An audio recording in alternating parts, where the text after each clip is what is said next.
Good morning, everybody. How's your day so far? I hope it's good. Well, right now, as you can see, we're sitting in the Chevy Suburban. I am just wanting to make a YouTube video on about pretty much anything. No one's commented, no one's liked my videos, no one's viewed them. I hope you guys do. I would really appreciate it. I know I'm whole new to this whole YouTube channel stuff, but this right here is my fiance, Taylor.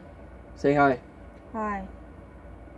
She's applying for job applications, so she sounds a little But anyhow, though, I just kind of wanted to talk to everybody about pretty much anything and everything. I'm trying to keep everything really interesting and cool.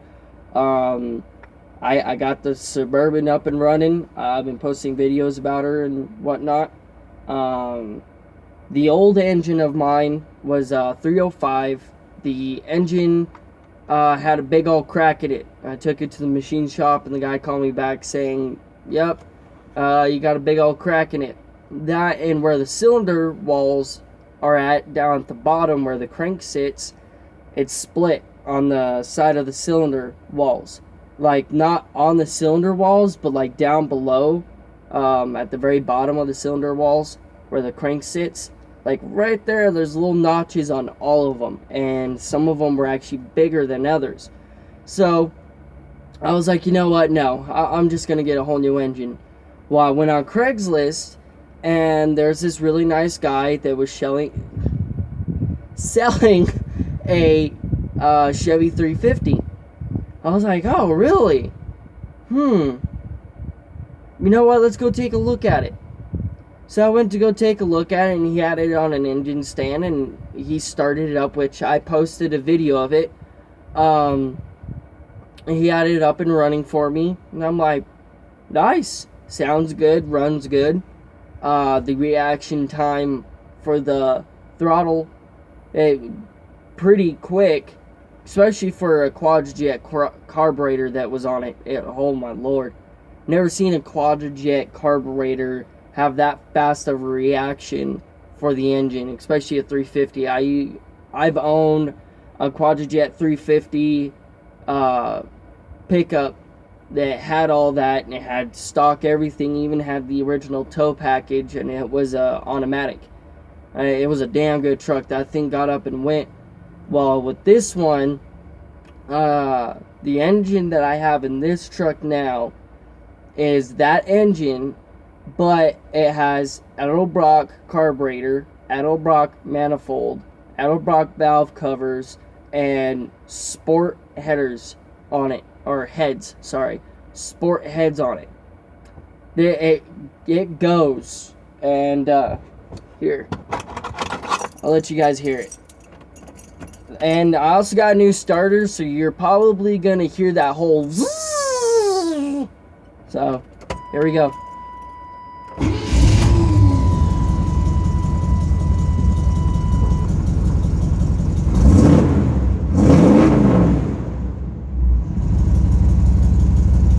Oh, she runs good. Whoo!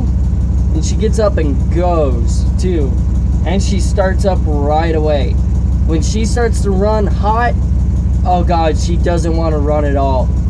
But on my gauges here, I got a little bit more than 30 pounds of pressure, or oil, I guess it's saying. Oh no, I have to look at that, because I get confused on it, between the pressure and how much oil is in it. But from what it's saying right here, that I have, what is that, 40, almost 40, about like a hair off, pounds of pressure of oil. But yeah, she sounds good.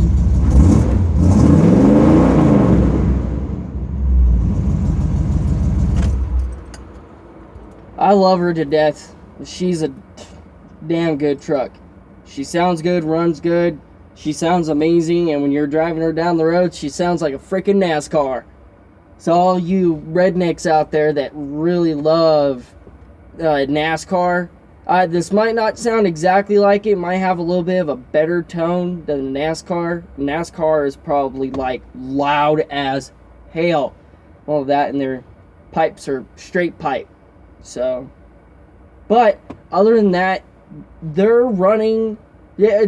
So we're on that topic. So I have found out, but I've known for a while. NASCARs, they have 350 V8s in them.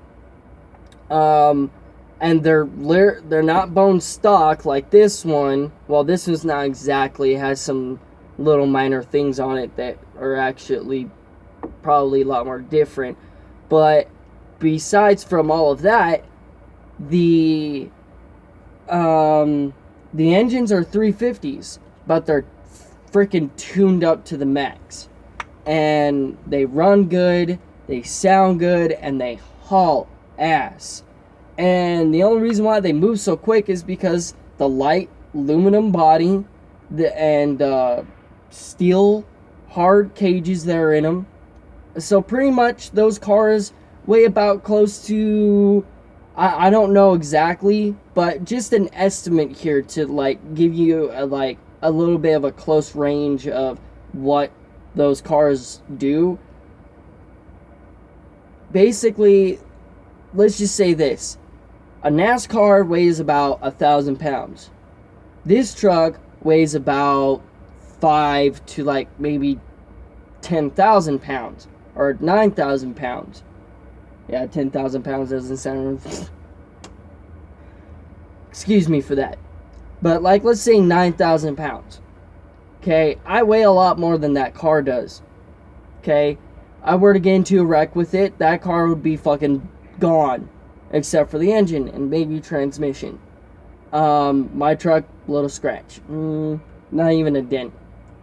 But with everything else, it's like, if I were to tune my 350 to exactly the way those cars are with their 350s, they might get up and go faster. Well, that and the transmission.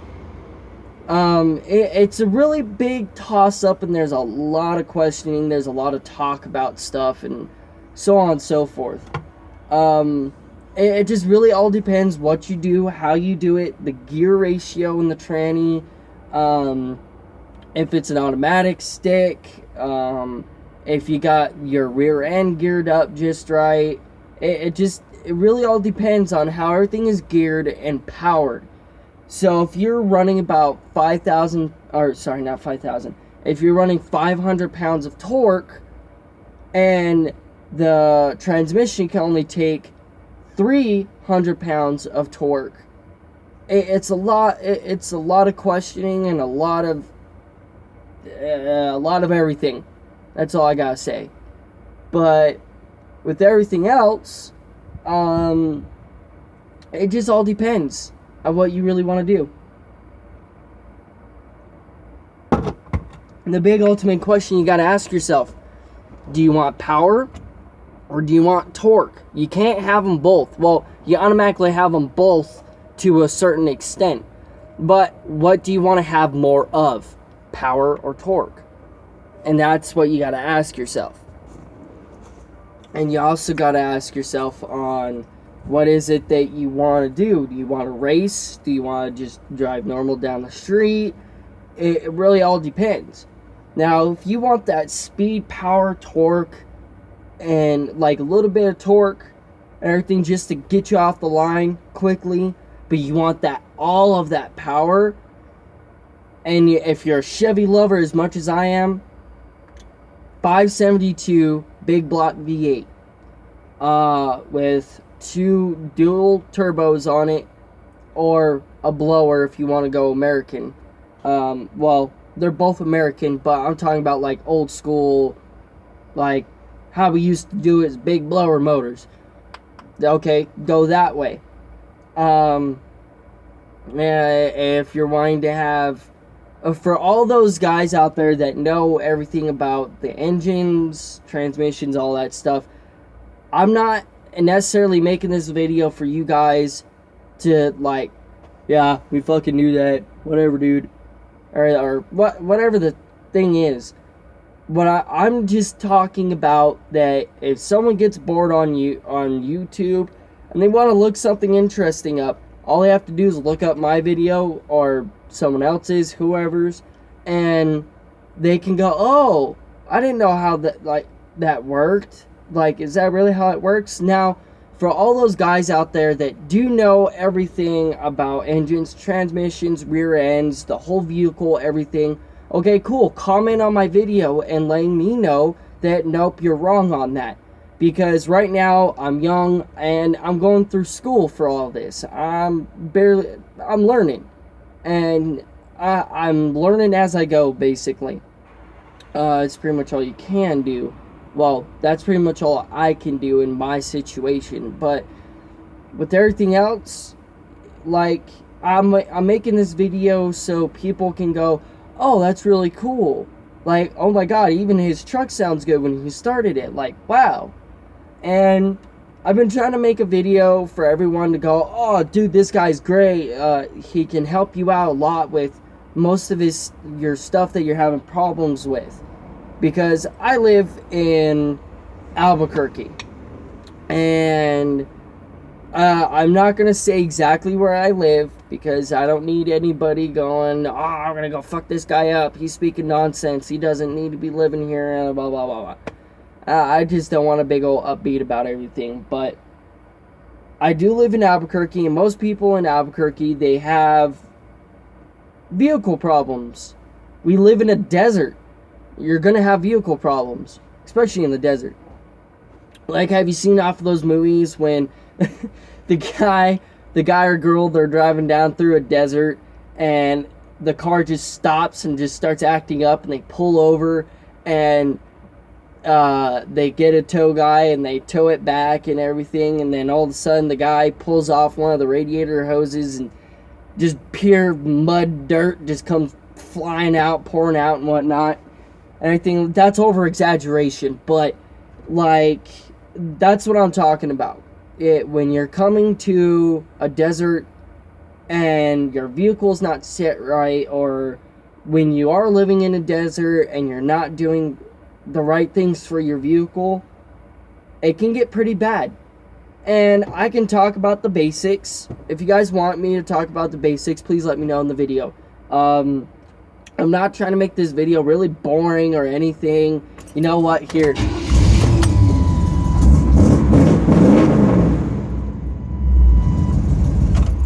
Is it boring anymore? But yeah, anyhow, just let me know in the videos and the comments if you guys liked anything that I talked about, if you want to hear more, if you guys want more details about stuff, about anything, like, just let me know in the comments. Like, share my videos. I'm going to be posting a lot more videos like this. I know I haven't been posting much. I'm going to try and get into the routine of posting a lot more videos and get more out there so people can be all like, oh, dude, this guy's actually pretty interesting. He's pretty cool. Let's see what he got to say. And it just really all depends on what you guys want to do. But 9 times out of 10, I'm bored during the weekends after my school. I'll literally do anything. Play video games, drink beer, fucking make videos, work on my vehicles, and everything, and that's it. Like, I don't know. I just do a whole bunch of stuff just to make me happy and have a good day, you know?